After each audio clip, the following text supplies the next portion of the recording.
Paano na lang kung nakasakay ka sa eroplano at sa kalagitnaan ng biyahe mo sa himpapawid ay biglang naubusan ng gasolina ang sinasakyan mo? Tulad na lang ng nangyari sa Air Transat Flight 236 noong 2001 na may lulan na mahigit 300 katao nang naubusan ng gasolina habang sila ay nasa gitna ng Atlantic Ocean. Kaya fasten your seatbelt at tunghayan natin kung paano nakaligtas ang Air Transat Flight 236.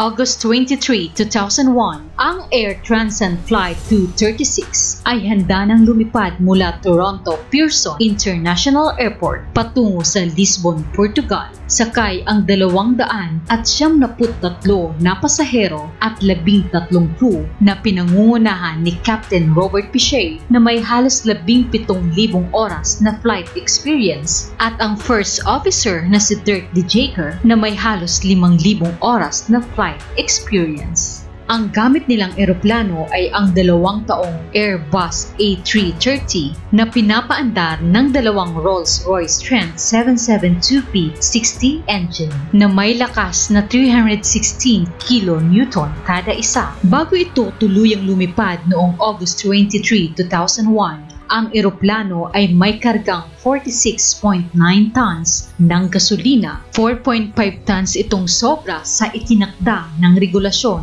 Kaya ang mga crew at sila Captain Piché ay kampante na walang magiging problema ang kanilang biyahe. Ang mga pasahero ay isa-isa nang pumasok sa eroplano habang masayang sinasalubong ng mga flight attendants. Samantala sa cockpit ng eroplano, si Captain Robert Piché at ang kanyang first officer na si Dirk De Jager ay sinuri ang mga control panels at ang kanilang pre-flight checklist. Hindi na nagtagal, ang lahat ng pasahero ay nakaupo na sa mga nakatalaga nilang upuan at ang eroplano ay maayos nang nakapwesto sa runway. Maya-maya pa ay unti-unti nang umaandar ang eroplano hanggang tuluyan na itong nag-take off.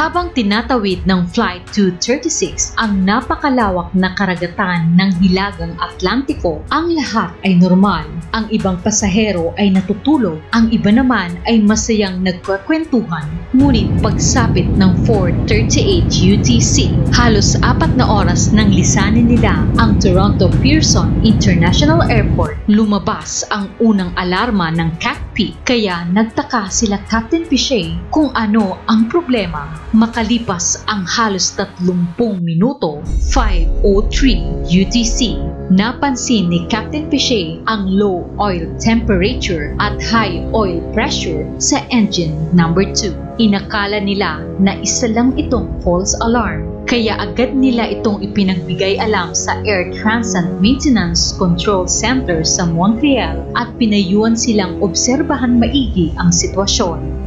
5:36 UTC. Lumabas ang warning fuel imbalance. Walang kaalam-alam ang dalawa na nagkaroon na pala ng pagtagas ng gasolina sa fuel line sa engine number 2 sa kanang bahagi ng eroplano. Kaya naman ginawa nila ang standard procedure upang masolusyonan ang fuel imbalance sa pamamagitan ng pagsalin ng gasolina mula sa left wing tank papunta sa right wing tank. Ngunit napansin ng dalawa na hindi nadadagdagan ang gasolina ng kanang tangke. Sa kanilang masusing pagsusuri, nalaman nila na tumatagas ang gasolina at ang ginawa nilang pagsali ng gasolina mula sa left wing tank patungo sa right wing tank ay lalo lang nagpalala ng pagtagas. Ngayon, ang nawawalang gasolina sa eroplano ay umaabot ng 1 galon kada segundo na naging sanhi ng labis ng pagdaloy ng gasolina sa fuel oil heat exchanger at nagdulot ng biglang pagbaba ng oil temperature at napakataas na oil pressure sa engine number 2.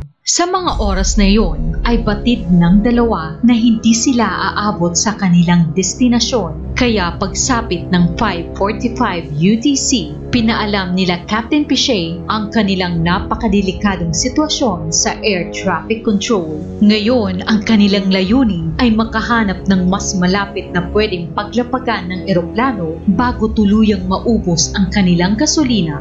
At ang pinakamalapit na airport ay ang Ladies Air Base sa Azores. Mga ilang daang milya pa mula sa kanilang kinaroroonan. Agad silang nakipag-ugnayan sa Santa Maria Oceanic Air Traffic Control upang ipagbigay alam ang kanilang sitwasyon.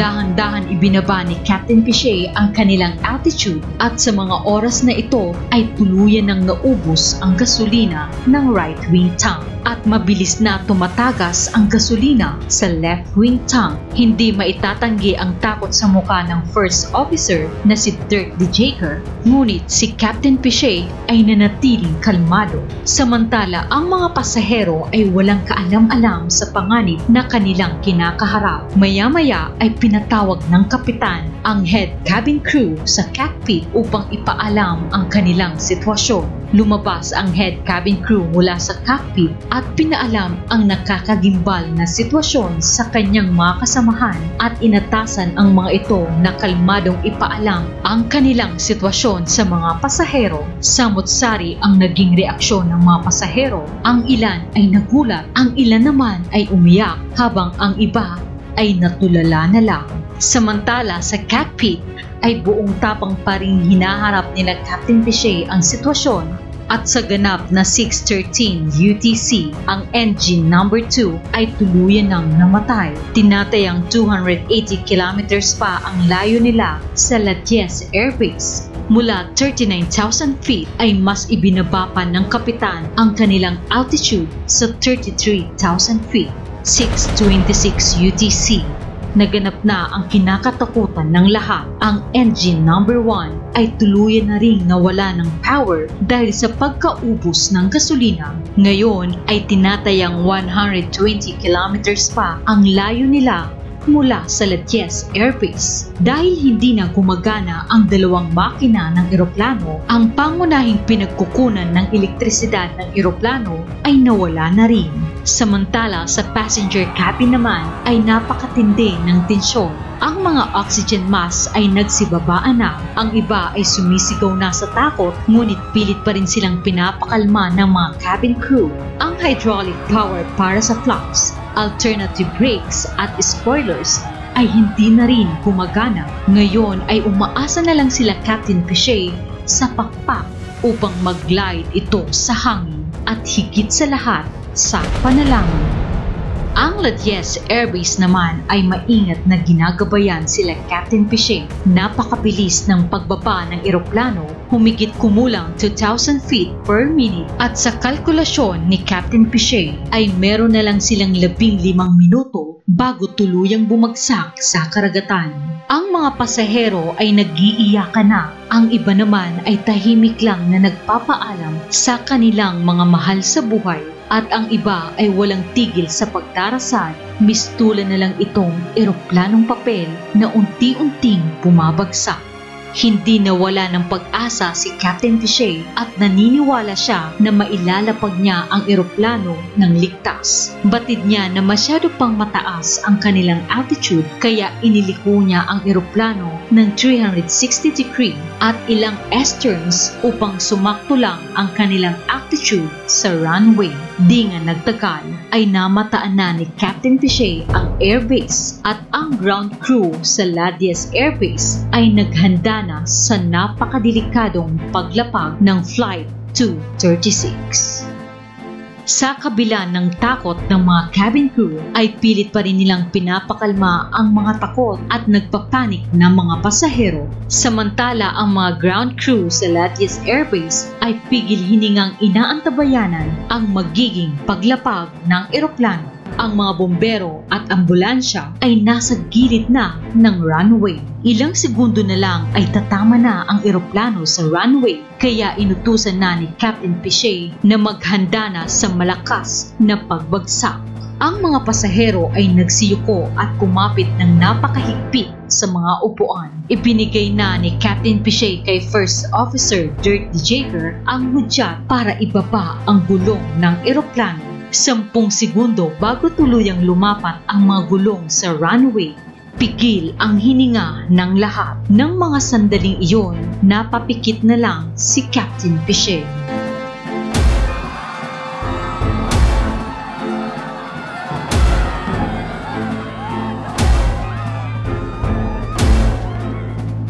(6:45 UTC).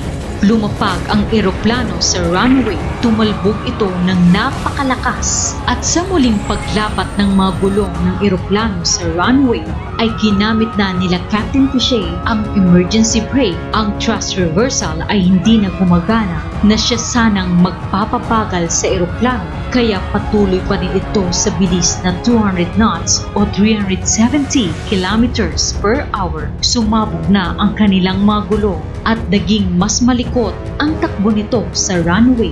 Hindi pa rin sila humihinto at malapit na nilang maabot ang dulo ng runway na may habang 3,000 metro. Ang lahat ay takot na takot maliban kay Captain Piche na determinadong mapahinto ang eroplano. Maya-maya lang ay bumagal na ang kanilang takbo at tuluyan nang huminto ang eroplano. Ang mga air traffic controllers ay naghiyawan sa tuwa. Ang first officer na si Dirk De Jager ay napasigaw na lang. Walang sinayang na oras ang mga cabin crew at maingat nilang pinababa ang mga pasahero. Agad nagtungo ang mga ground crew sa eroplano. Huling bumaba si Captain Piche upang siguraduhin walang pasahero at cabin crew na naiwan sa loob. At nang sumilip ito sa pintuan ng eroplano, ang mga pasahero at crew ay emosyonal na nagpalakpakan para sa magiting nilang kapitan. 14 na pasahero at 2 crew ang nagtamo ng minor injury, habang 2 pasahero naman ang lubhang nasugatan. Ngunit ang ipinagpapasalamat ng lahat ay walang nasawi. Ayon sa investigasyon, ang sanhi ng aksidente ay ang maling piyesa na nailagay ng Air Transat Maintenance Staff sa hydraulic system ng eroplano. Dahil sa nakitang kapabayaan ng Air Transat, pinatawan ito ng Canadian government ng multa na $250,000 Canadian dollars. Magmula noon, ang eroplano ay binansagang Azores Glider at kasalukuyang nasa Pinal Airport.